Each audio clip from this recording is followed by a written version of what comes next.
Bom, e a gente vai conversar mais sobre esse impacto fiscal desse plano com ele, Murilo Viana, que é especialista de contas públicas e economista da Goa Associados. Muito bom dia para você, Murilo. Muito bom ter você aqui, justamente para falar sobre algo que você acompanha tão de perto, que é essa questão das contas públicas. Antes de mais nada, uma ótima sexta-feira para você. Obrigado por ter aceito o nosso convite, estar aqui cedinho com a gente. Para nós, Débora, prazer estar aqui com vocês.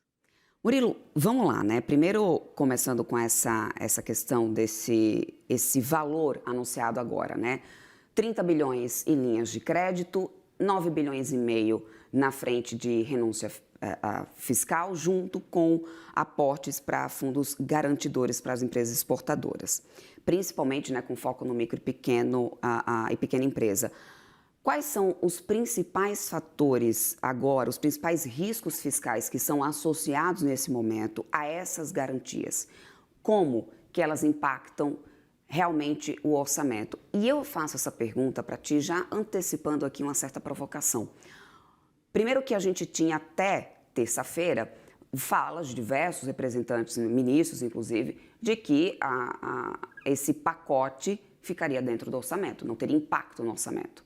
Esse discurso muda em menos de 24 horas e ontem a gente já teve ali entrevista de um secretário da Fazenda, Rogério Ceron, deixando em aberta a possibilidade de aumento desse fundo garantidor caso haja necessidade.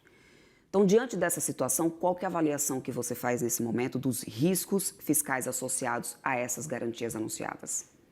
Excelente pergunta. Primeiro, é importante informar que a medida de reação ao tarifaço faz sentido, não é uma novidade brasileira. Os países estão adotando aí medidas para suportar suas empresas a tentar readaptar a exportação para outros países e, portanto, é uma medida que o Brasil também está trilhando a moda brasileira, ou seja, dentro da estrutura legal, dentro também das possibilidades institucionais do Brasil. Agora, um problema que acontece, um dos problemas é a questão da retirada da meta fiscal. Vale lembrar que o arcabouço fiscal, quando foi criado, excepcionalizou ali do limite de despesa de forma permanente a questão do crédito extraordinário. Então, por isso não está sendo discutido o impacto no limite de despesa, uma vez que a Lei Complementar 200 já vem ali excepcionalizando os créditos extraordinários do limite de expansão de despesas. Porém, a meta de resultado fiscal não excepcionaliza aos créditos extraordinários. E, de fato, o que a Solange falou tem total razão. A meta fiscal estabelece, por exemplo, para esse ano, uma meta de zero, e o arcabouço estabelece aquela banda de tolerância de 0,25 pontos percentuais, para cima ou para baixo. Dentro dessa banda, o governo deveria operar mirando o centro da meta sempre e acomodando por exemplo, acomodando a um não encontro ali, uma frustração de receita durante um período ou uma despesa extraordinária dentro dessa banda inferior de tolerância. Porém, nós temos outras questões envolvidas aí também. Então, quando a gente fala de fundo garantidor, também não é uma novidade brasileira, outros países também já criam fundos de exportação.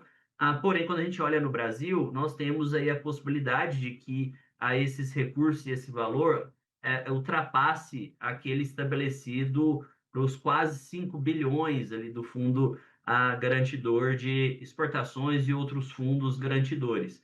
Nós temos um problema de fundo que é não saber exatamente o que que é um problema de crédito e o que que é um problema ali de demanda estrutural de determinadas empresas. Então, para determinadas empresas, caso não consiga desviar o comércio para outro país ou mesmo internalizar aqui no Brasil parte do que é exportado para os Estados Unidos, o problema pode se tornar um problema de solvência e, se tiver acesso a crédito da forma como está sendo desenhado, vira um problema também para o fundo garantidor para as contas públicas.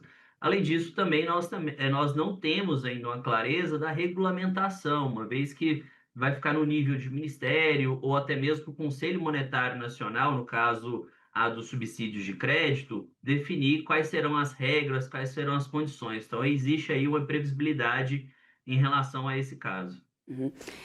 Eu quero pegar, são tantas camadas, né, em toda essa história. Antes de até chegar na questão da renúncia fiscal e dessa questão de mais detalhes, né, da regulamentação, eu quero te perguntar sobre como que você avalia, Murilo, essa ideia do governo, esse pedido do governo de deixar de fora os 9,5 bilhões de reais. Por quê? Porque a gente tinha, né, já previamente o próprio secretário ali da Fazenda explicando que a gente tinha uma folga na casa dos 4.700 bi, se não me falha a memória, para articulação ali dentro do orçamento, e a somatória de 9,5 bilhões foi o que foi pedido para poder ficar fora do teto. Se tinha uma manobra ali, uma folga de 4.700, por que pedir essa 9,5 bilhões então e não pedir somente a diferença? E mais, a diferença fica na casa também, novamente, de uns 4 bi. O governo não ter 4 bilhões para fazer uma manobra dentro do orçamento nesse momento, o que isso deixa de sinalização para o mercado? Ou seja, qual que é o tamanho de nível de preocupação que a gente deve ter nesse momento em relação a essas contas públicas, que diante de uma situação como essa, tenta abrir espaço fora da meta, articulando uma movimentação como a gente tem visto? O arcabouço fiscal, ele está com um problema estrutural. Então, a gente tem certeza de que em 2027, no próximo ciclo presidencial, caso permaneça do jeito que está, 2027 vai ter um shutdown completo da máquina pública, até mesmo porque os precatórios vão ter que entrar em tese, óbvio que está sendo discutido agora no Congresso, mudanças constitucionais para tentar flexibilizar o pagamento de precatórios. Mas, olhando para a estrutura atual, o precatório teria que entrar em 2027 adentro ali dos limites fiscais. Mas antes de 2027, em 2026, já tem uma discussão fortíssima se o governo vai conseguir ajustar ali o contingenciamento necessário para poder entregar a meta de resultado primário. Então, nós temos um problema estrutural das contas públicas que com grande dificuldade vai chegar até depois do período eleitoral. E antes disso, nós também temos ali, se o governo fizesse um contingenciamento agora, por exemplo, muito possivelmente iria bater em ministérios que têm que entregar algo, sobretudo na véspera do período eleitoral. Nós temos também a questão das emendas parlamentares, que acabam sofrendo ali quando o governo faz algum tipo de contingenciamento.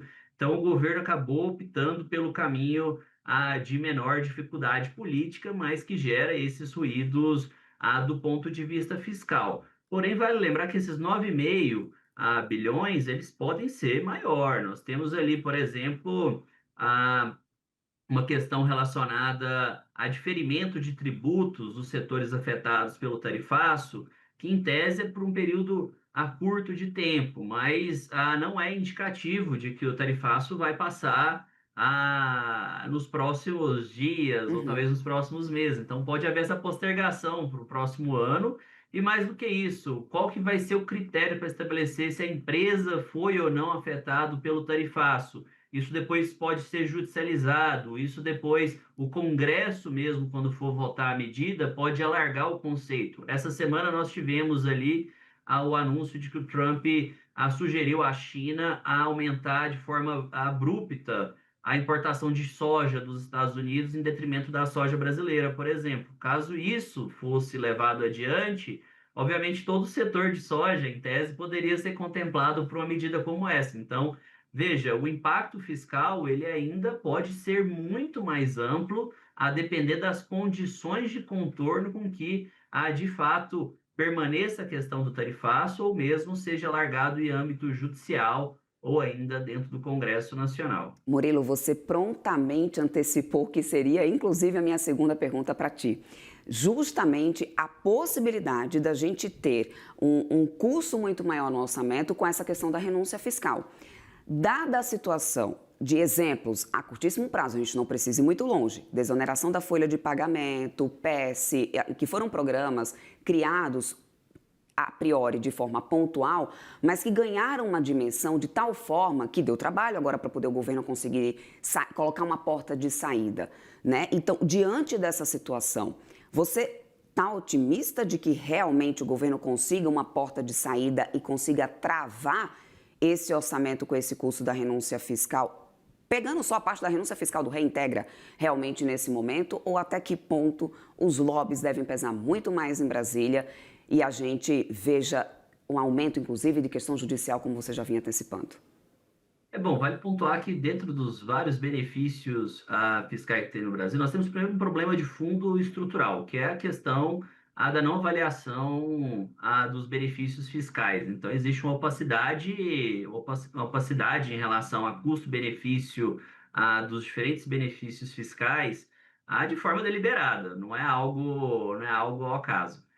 Porém, quando a gente olha para o Reintegra, ele tem ali um contorno que faz algum sentido, sim, uma vez que nós temos uma cumulatividade tributária muito grande nas exportações, sobretudo em cadeias longas do setor industrial, uma vez que o próprio sistema tributário atual ele tem uma série de cumulatividade ali que leva ao exportador não ter a desoneração plena dos seus produtos exportados, o que retira ali competitividade internacional. E no ambiente como esse de hoje, vale lembrar, não é só que os Estados Unidos está adotando a medida, mas os Estados Unidos está adotando essa medida não só contra o Brasil, mas de diferentes contornos em relação ao mundo inteiro. Então, está tendo um desvio de comércio global muito grande. O mundo inteiro está buscando novas fronteiras para diversificar o destino de suas exportações. Então, o Brasil sofre no destino da exportação do Brasil para fora, mas o Brasil também sofre na entrada repentina de importações que estão buscando ser desviadas do comércio americano. E aí já vem uma questão de leitura que eu estava comentando. Então, por exemplo, empresas que podem ser afetadas pelo surto de importações por causa, alegando o tarifaço americano, em tese elas poderiam buscar na justiça ou buscar meios de tentar ter ali acesso a determinados tratamentos diferenciados dentro dessa medida do governo. Agora, quando a gente olha o custo fiscal ele pode se expandir significativamente, inclusive a questão do reintegra. O reintegra, em tese, o governo falou que vai acabar ano que vem, a medida adotada pelo reintegra, no final do ano que vem, uma vez que vai se entrar ali em plenitude os efeitos da reforma tributária no âmbito federal da CBS. A CBS, o PIS/COFINS, ele acaba em 2026 para 27 e entra em vigor a CBS, que pretende ter uma desoneração completa das exportações.